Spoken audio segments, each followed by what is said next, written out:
Ayaw ko mang sabihin ito, pero totoo po ang sasabihin ko. Magkakaroon pa rin tayo ng problema sa buhay.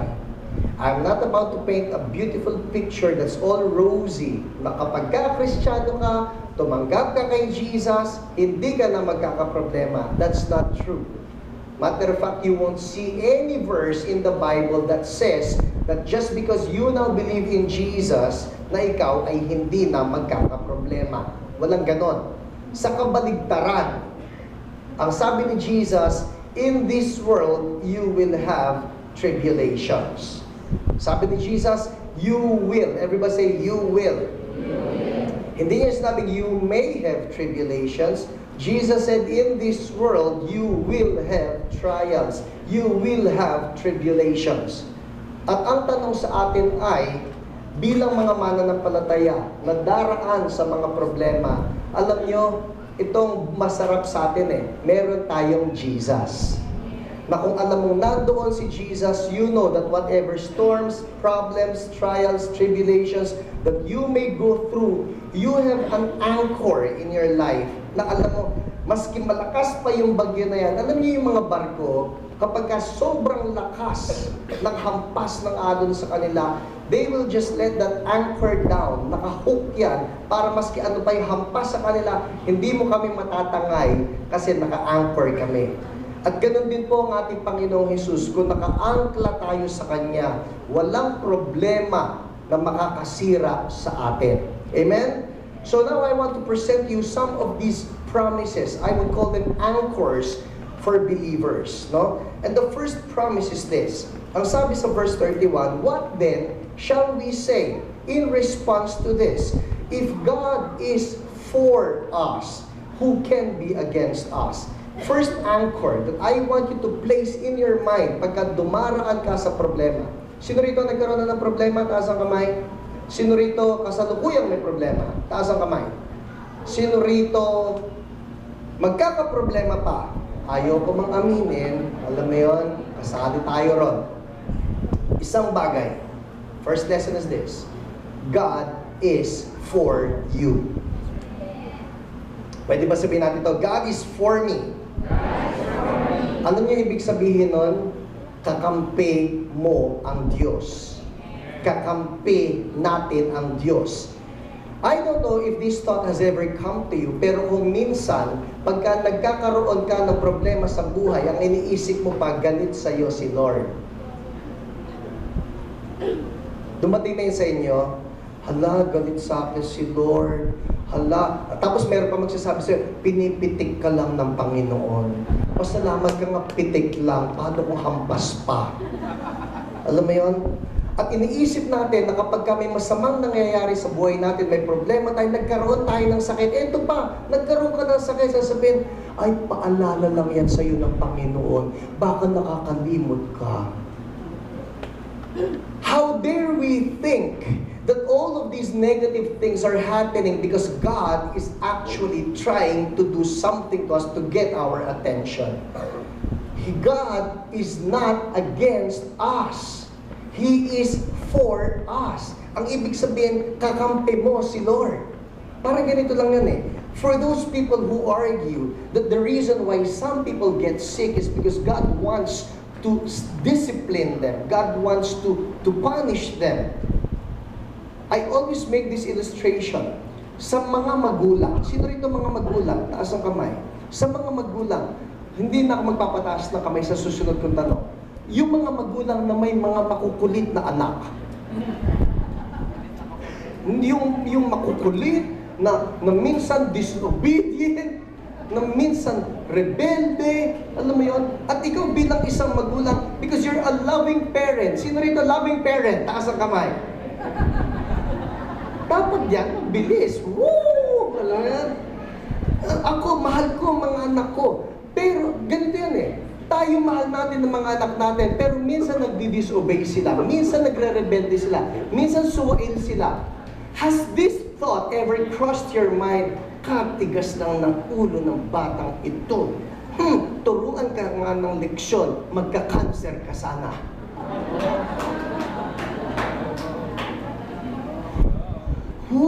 Naman, pastor, I dread the thought. Iisipin ko yan. Ang sama ko ng mga magulang. Ito isipin nyo. Kung iniisip natin na para mag-isip tayo bilang mga magulang na magkasakit sana ang anak natin, tubuan sana ng bukol o mapalian sana ng buto, we won't even think that. Tama? Ang Diyos pa kaya na sinasabi ng Biblia, how much more our God who loves us unconditionally. God does not have anything to do with that. Ba't nangyayari yung pastor? Nangyayari yun dahil lumalabas ka sa protection ni Lord. See, you remember Jesus said, "Oh Jerusalem, Jerusalem, how often have I longed to gather you as a hen would her chicks." Gusto ko na i-cover kayo. Gusto ko ingatan kayo. Dito kayo sa ilalim ng pakpak ko. God is like a hen that wants to protect us. Yun nga lang kapag tayo sumusuway sa Kanya, tayo nagdi-disobey, tayo nagre-rebelde, lumalayo doon sa tamang landas, what happens is we get out of His protection. And once you get out of His protection, then the attacks come. Magkakaroon ka ng sakit. Saan galing yan? Hindi kay Lord. Galing doon sa diablo. Galing sa kampo ng kaaway. Dahil lumabas ka sa protection. But don't ever attribute that sickness or that pain or that problem that's happening in your life or your family is coming from God. Hindi. Lumabas ka sa protection ni Lord. Next, verse 32. He who did not spare His own Son, but gave Him up for us all, how will He not also, along with Him, along with Jesus, graciously give us all things? Well, the first anchor says that God is for us. Sabihan mo yung katabi mo, God is for you. Kakampi mo si Lord. Sino sa inyo lumalakas loob kasi kakampi niya si Lord? Di ba? Maski ano yung kaharap ng problema, kakampi ko si Lord. Merong cancer, kakampi ko si Lord. Ano ba yun? Merong sakit, kakampi ko si Lord. Ay, kanina lang, I was telling the people in Believe It, sabi ko, mga kapatid, whenever you say in Jesus' name, understand that it's just like a special power of attorney that God has given to you. That when you use His name, it is tantamount to saying that Jesus is the one talking to that sickness. At ganun din tayo. Pag si Jesus nasa puso natin and we say, in Jesus' name, problema na kinakaharap ko, God is for me. Yung problema yan aalis. Hindi yan magtatagal. Kasi maging yung problema yan, yuyuko kay Jesus. It has to do with Christ having been given. Ito yan ha. If Christ was given for us, what else will He not give?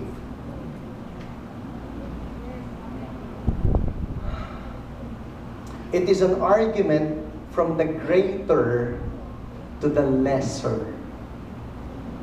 Kung si Jesus nga ibinigay ano pa hindi niya ibibigay? Ano kailangan niya? No, let me rephrase that. Ano ang kailangan niyo na mas mataas ang value kaysa kay Jesus? The maximum is Jesus. Kung si Jesus ibinigay ni God para sa'yo, anong hindi niya kayang ibigay? Hindi niya kayang ibigay yung kagalingan ko. Binigay ba niya si Jesus? Pag naibigay niya si Jesus, kagalingan mo, hindi niya bibigay? Para madalang sinabi ganito Lord, pengi naman po ng kotse. Kailangan ko lang po talaga para sa ministry, Lord. Yes, Lord. Sino gusto ng kotse? Taas kamay. Hindi lang basta gusto, kailangan ng kotse. Ha? Okay, here's the word. Here's the word. Listen up. Okay? Anong mas mataas na value? Si Jesus o kotse? Jesus! Eh kung si Jesus, binigay na eh. Akin na yan! Tapos sasabihin, hindi ni Lord kaya kotse. Are you getting what I'm saying here? Kasi ang sinabi rito, listen up. He who did not spare His own Son, but gave Him up for us all. How will He not also, along with Jesus, graciously give us all things? Kung si Jesus, He is of the highest value. As in Jesus, He owns the universe. Everything that you see, in the spiritual, in the physical, Jesus is all in all. Pero even Jesus, as big as He is, as great as He is, Daddy God says, hey son, you know what? I really love you. You're my only begotten. But see son, I love those guys. And is it okay with you? Because I love those guys. Can I give you to them? And Jesus says, sure, Dad. All right.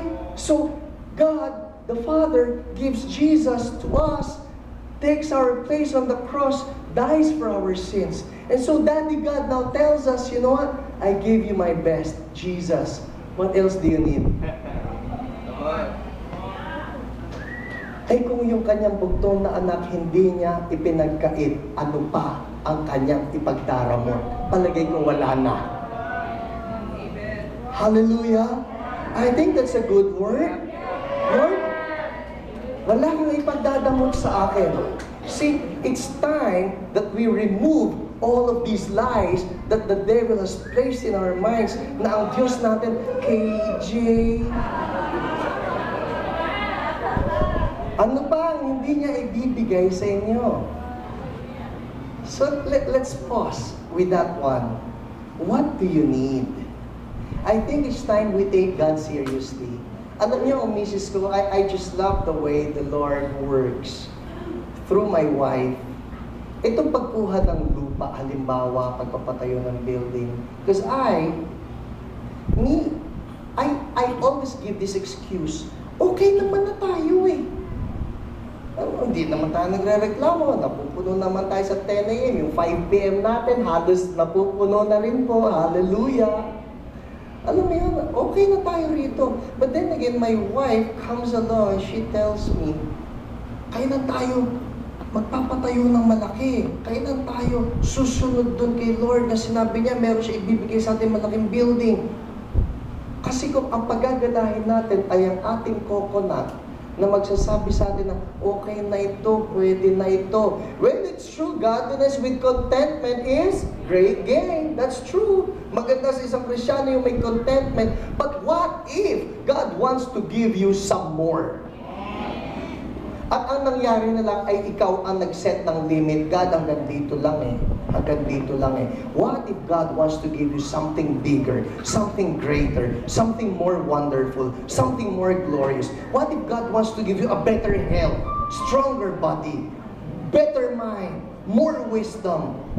It's just more from God. Why? Because our God, He works in ever-increasing glory. Amen?